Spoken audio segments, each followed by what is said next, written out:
twakulanga batugamba nti fe bakulembeze abencha netukuze tugenda kaddo naye abatugamba nga nti abencha bakyaganiddewo oba gundi akulembeddeko ebbanga bwe litikaveeyo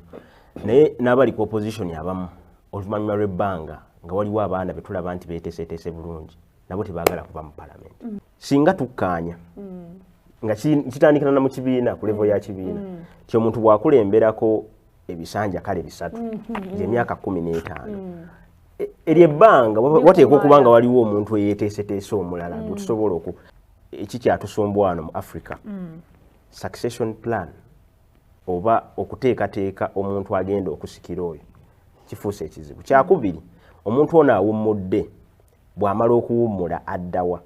tulaye bangi nga bw'ava mu bukulembeze embeera y'obulamu bwe eddirira oba ebyenfuna bye ne bikendeera abadde atambulira mu liidika ne zimugibwako abadde alina abakumi ne bamugibwako ng'oluusi ne levo gye yaliko vice president oba yaliko prime minister. Problem abantu gye balina nti babeera mu positions tebalina kukola bye balina kukoleramu nti waba ofunye chance n'obeerako wooli omukisa gw'ofunaawo uteekateeka enkyayo nga toli mu kifo ekyo nti wekiggwawo you can still survive, you can live a good life nga gy'obadde obeeramu.